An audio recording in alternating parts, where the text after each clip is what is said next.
গ্রহণ করলেন। ওই বেলাল এত গরিব, পাপিষ্ট উমাইয়ার বাড়ি বেলাল চাকরি করে। বেলালের দিকে একদিন উমাইয়া তাকায় দেখে বেলাল ঠোঁট নাড়ায় নাড়ায় বলতেছে আহাদ আহাদ আহাদ। উমাইয়া বলে, রে বেলাল কি বলো? বলে আল্লাহর জিকির করি।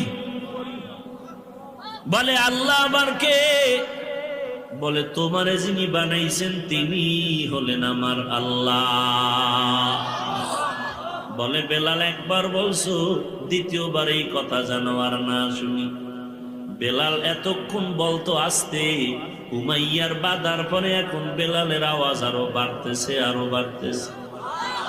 কারণ ইমানদারের ইমানের উপরে বাধা দিলে ইমানদারের ইমানের স্পিরিট আরো বেড়ে যায়। বেলালের আওয়াজ বেড়ে গেল, উমাইয়ার মেজাজ গরম হয়ে গেল। বেলালের বাধা দেয়, বেলাল থামে না। বলে আমার পেটের মধ্যে ক্ষুধা, আমার এখন খানার দরকার, তুমি বয়ান দিলে হবে না। আমি রুটি খাইতে যেই মজা পাই, আমাকে তুমি অন্য খানা দিলেও কর্মা পোলাও দিলে এত মজা পাবো না। যেই বান্দা আমার আল্লাহর জিকিরে বড় মজা পায়, ওই বান্দারে বাধা দিলে মনে হয় যেন মরিয়া যাওয়া তার থেকে আরো ভালো। উমাইয়া বাধা দেয়, বেলাল আল্লাহরে ডাকবি না। বেলাল কয় আল্লাহ উমাইয়ারে ফিরায় দেও যেন আমারে বাধা দেয় না। ওই বেঈমান উমাইয়া বেলালকে বারণ করে, বেলাল থামে না।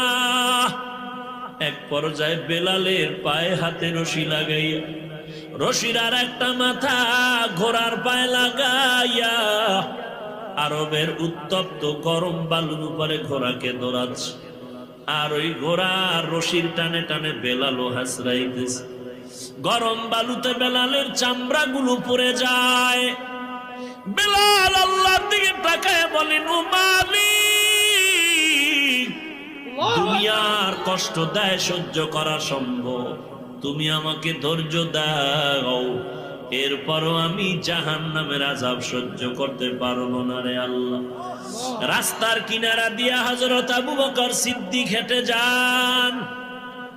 আবু বকর বেলালের কান্নার আওয়াজ পায় থমকে দাঁড়ায় গেলেন। আবু বকর ডাক দিয়া কয়, রে উমাইয়া, বেলালের আর মারবি না। তোদের ধর্মের এক গোলাম আমার কাছে আছে, এই গোলাম রে নিয়া বেলাল রে দিয়া দাও, না হয় বিক্রি করে দাও।